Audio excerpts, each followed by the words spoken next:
We just finished a marathon day at the G20. We came together to focus on solving some of the most consequential problems affecting people of our nations and the world. And let me begin by thanking our host, India, for setting out an ambitious agenda for this meeting and for its presidency of the G20.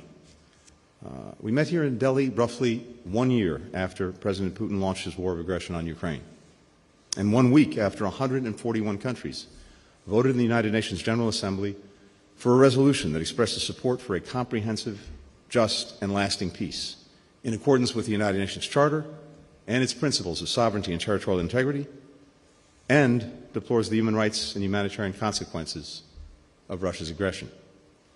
Not a single G20 member voted with Russia to oppose that resolution. The Chair's statement by India today reaffirmed the declaration issued by the G20 leaders last year in Bali, which, and I quote, strongly condemned the war in Ukraine and stressed it is causing immense human suffering and exacerbating existing fragilities in the global economy, end quote. Russia and China were the only two countries that made clear that they would not sign on to that text. 18 members of the G20 also reaffirmed that it is, and I quote, essential to uphold international law and the multilateral system. This includes defending all the purposes and principles enshrined in the Charter of the United Nations and adhering to international humanitarian law, end quote. Every G20 member, and virtually every country, period, continues to bear the costs of Russia's war of aggression, a war that President Putin could end tomorrow if he chose to do so. The United States didn't want this war. We worked hard to prevent it. Like most countries, we want to focus on the fundamental challenges affecting the daily lives of our people. So, even as we stand with Ukraine while it defends itself, as any nation would do in that position, we're also determined to keep working with other countries to deliver solutions to these shared challenges. And that's exactly what we did today at the G20.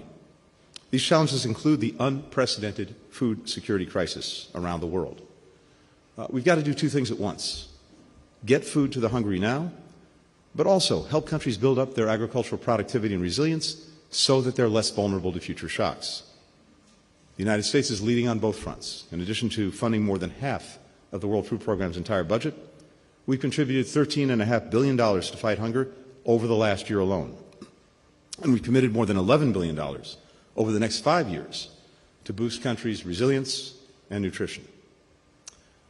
African countries in particular have told us time and again that more than aid, what they want is help building the sustainable capacity to feed their own people. And we're teaming up to do just that.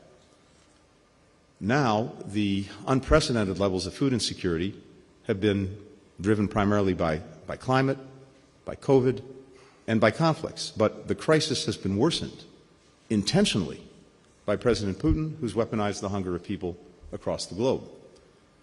Thanks in large part to UN Secretary General Guterres and Turkey, the Black Sea Grain Initiative loosened Russia's stranglehold on Ukraine's ports, allowing more than 22 million metric tons of grain and other food, that's the equivalent of 8 billion loaves of bread, to leave Ukraine's ports for global markets. And that's lowered the price of food for people everywhere. Today, Russia is again slow-walking the export of food from Ukraine. And with the Black Sea Initiative set to expire on March 18th, Russia has refused to commit to renewing it. The message that countries said at today's meeting is clear: extend the Black Sea Grain Initiative and strengthen it, and do that without delay. We also discussed ways to counter the proliferation and trafficking of illicit synthetic drugs like fentanyl and methamphetamine. In the United States alone, fentanyl killed more than 70,000 people last year. It's the #1 killer of Americans aged 18 to 49. No country can tackle this problem alone. Disrupting supply chains of precursors, preventing the diversion of legal chemicals to illegal uses, dismantling the transnational criminal groups that foster corruption and profit off of others' suffering, these are challenges that demand a coordinated global effort.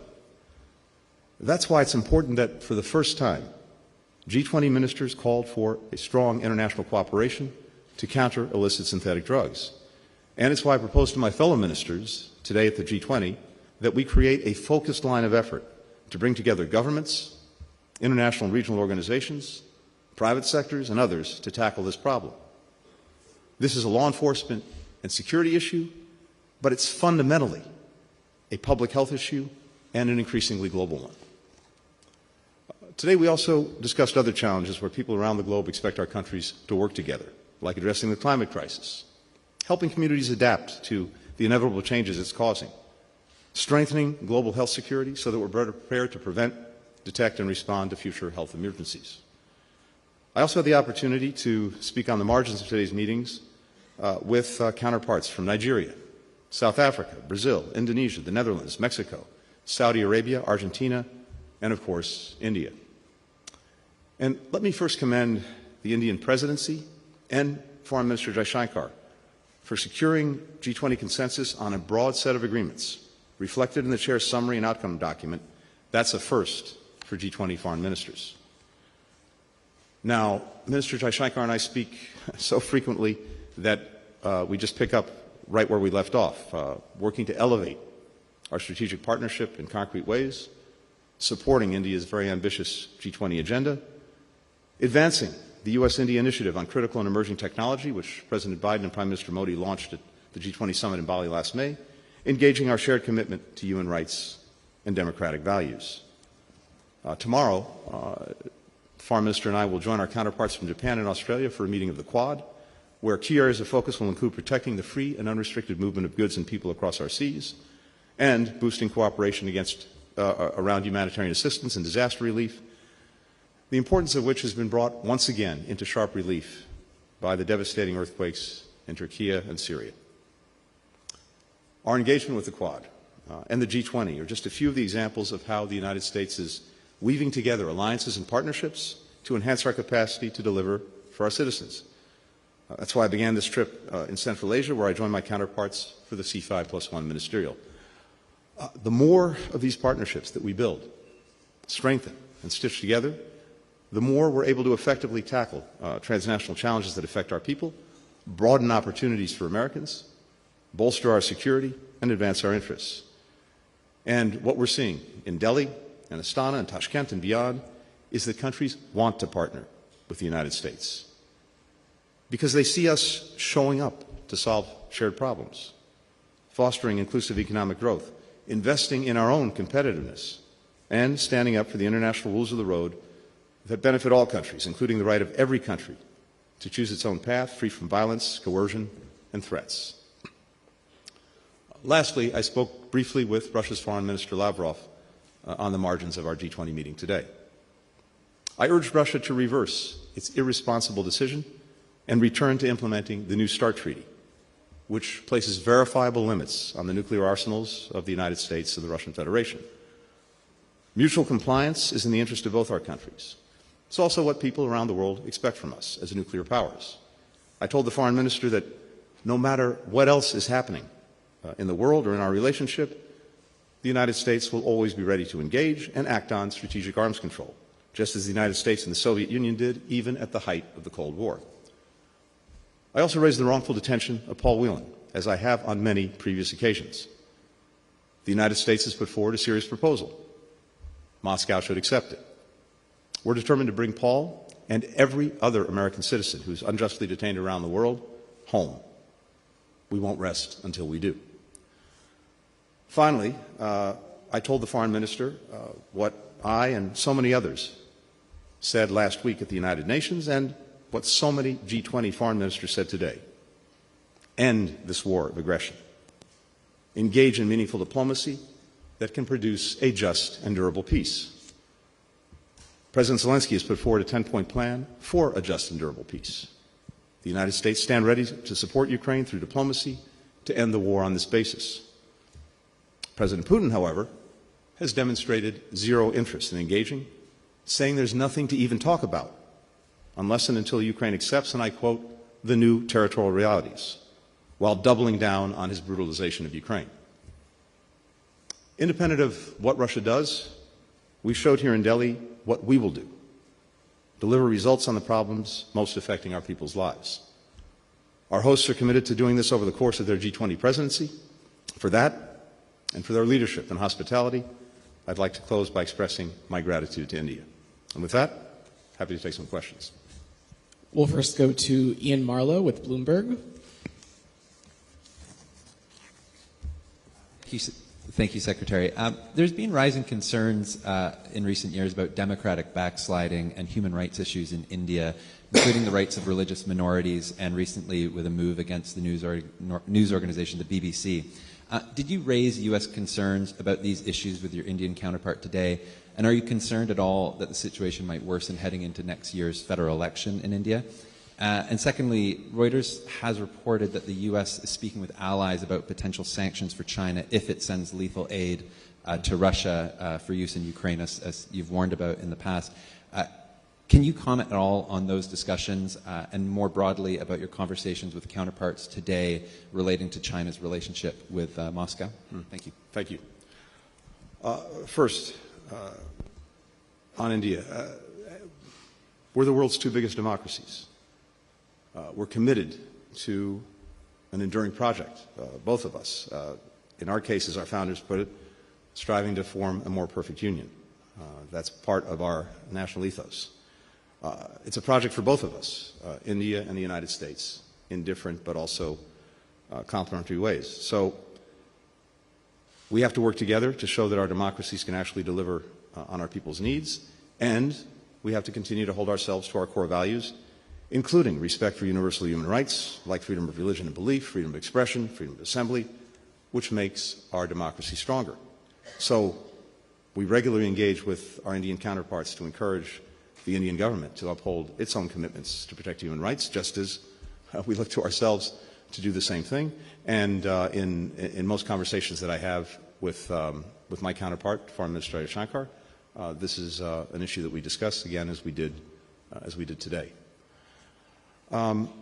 With regard to China and its support for Russia's aggression in Ukraine, as we've said from the start, and as President Biden made very clear to President Xi, going back to the very beginning of the Russian aggression, were China to engage in material, lethal support for Russia's aggression, or were to engage in the systematic evasion of sanctions to help Russia, that would be a serious problem for our countries. When I saw senior foreign policy official Wang Yi on the margins of the Munich meetings just a week or so ago, I raised with him our very real concern that, based on information we have, China is considering supplying lethal military assistance to Russia. We've not seen it do that yet, but we've seen it considering that proposition. And what I shared with him again was that this would be a serious problem for us in our relationship with China. And I made clear that there would be consequences for engaging in those actions. So I'm not going to detail what they would be, but of course we have sanctions authorities of various kinds. That would certainly be one of the things that we and others would look at. And I say others because this concern that China is considering providing lethal military assistance to Russia, this is a shared concern. And many other partners have raised this, and not just raised this with us, but, it's my understanding, have raised it directly with China, including here today in Delhi. To Maha Siddiqui with NDTV.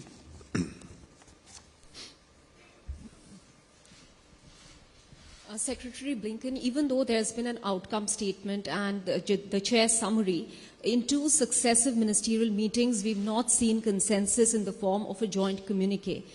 Do you see that as a setback in the run-up to the summit in September? And were you perhaps able to communicate this to your Russian counterpart, Sergei Lavrov, when you met him on the sidelines today? So I think what we've seen here, as I mentioned, is actually a first, which is an outcomes document which reflects shared agreements on a number of issues by all of the foreign ministers represented here today. And in the particular case of Russia's war of aggression against Ukraine, you have virtually everyone in the G20 signing on to what had already been stated in Bali, and the two holdouts, of course, were Russia and China. So I think we see broad consensus across the G20 to work together, to act together, and to make commitments together. Prime Minister Modi said today that we should not allow issues that we cannot resolve together to come in the way of those that we can. And I think what we saw today is a very good reflection of what the Prime Minister said. That is, work and agreement on a whole series of lines of effort that the G20 will take to address the issues of greatest concern to people around the world. And that's been the focus of the United States. We want to make sure that even as we and dozens of countries around the world are standing up for the basic principles at the heart of the UN Charter that are being trampled on by Russia and its aggression against Ukraine, we're at the same time also working every single day to address the concerns of people around the world on the issues that are really affecting their lives, whether it is food insecurity, whether it's climate change, whether it's creating economic opportunity, building global health resilience, etc. All of those things we've advanced on yet again here at the G20, and my full expectation is that when the leaders get together, you'll see further very concrete outcomes that reflect that consensus. Simon Lewis, Reuters. Thank you.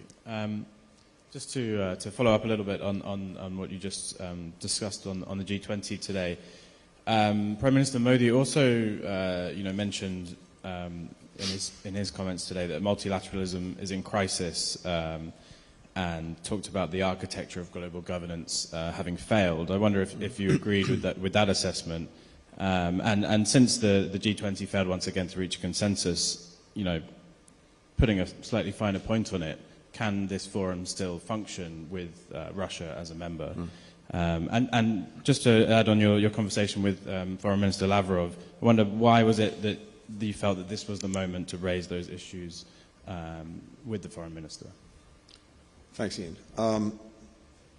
First, I'd say that, of course, Prime Minister Modi is right that there are real challenges to the multilateral system. And those challenges, in many ways, are coming directly from Russia, which has been violating the very principles that lie at the heart of that system and that the system was designed to uphold. And so that is a challenge. And we see that playing out as well, for example, at the United Nations Security Council, where we have two countries in particular that tend to block the attempted actions of the Council to address some of the most urgent global concerns. On the other hand, what we've seen, I think, speaking very powerfully and eloquently, is the multilateral system in a variety of ways. 3/4 of it coming together at the UN General Assembly to condemn Russia's war of aggression against Ukraine and to insist on a just and durable peace. That's the multilateral system. And we see it here today at the G20, thanks to India's leadership. As I said just a moment ago, even as we're focused on making sure that Russia can't succeed in its aggression against Ukraine, we're equally focused on engaging and solving problems that affect people around the world and that they expect us to be focused on. And we're doing that through the G20. We're doing that through other multilateral organizations, everything from the G7 and numerous other organizations, including other organizations that are within the UN system. And we're working together on food security, on energy security, on climate, on global health, and I think we're delivering results. So all of this is to say that, yes, of course, there are real challenges. The Prime Minister is right. But I think we've demonstrated, including here today in Delhi, that we can find workarounds. And those workarounds, when we have an outlier, can be found in the outcomes document that hopefully has been distributed to everyone. And again, it demonstrates real consensus and real commitment to work together to tackle issues that are affecting people in their daily lives. And as I said a moment ago, I'm also convinced that when the leaders get together to finalize some of these commitments, you'll see very strong results. And again, from the perspective of the United States, this is exactly what our people expect of us and what the world expects of us. Suhasini Haidar, The Hindu. Secretary Blinken, I wanted to just follow up on two of your answers already. You just said that you expect strong results when the leaders summit happens of the G20. Just how do you see that happening? How do you see the road ahead for the G20 process, given that now the document actually names Russia and China as holding up the consensus, as well as not agreeing to the previous G20 statement that they had signed on to? They say, of course, that they have their reasons for doing that. But do you really think a joint statement can be forged in the next few months? Do you think the G20 process itself is in peril? And if I could do a follow-up on Ian's question about the restrictions on a number of agencies, including NGOs, I wanted to ask specifically about restrictions on American agencies, apart from climate change NGOs as well as human rights NGOs, specifically about funding restrictions placed on American agencies earlier like the Ford Foundation, but now like the National Endowment for Democracy, the Center for Disease Control, the Defense Threat Reduction Agency, and others. Is that something that you've raised with your Indian counterparts? So, two things. First, just to make sure that I understand, you're referring to restrictions that India would have placed on these organizations. We've taken up these questions in the past, and we have discussed the importance of NGOs and civil society being able to function effectively and freely wherever they are, in our own country and here in India. So to the extent that issues have come up related to NGOs, we've discussed them directly with our Indian counterparts. As to projecting to the leaders summit, first of all, I don't want to spoil the show. We'll let the leaders do their work and show the results. But whether that's reflected in a joint statement, whether it's reflected in a chair statement that shows that the overwhelming majority of the G20 countries agreed to work together on a course of action, honestly, I don't think that makes a big difference. If there are going to be an outlier country or two, when you have 18 of the 20 agreed on what needs to be done and committed to working together to do it, again, that is effective multilateralism in action, effective in actually addressing the world's concerns. I think that's what you saw today, and I am absolutely convinced that you'll see that when the leaders get together one way or another. Thank you, everybody. Thank you. Have a good evening, everyone. Thank you.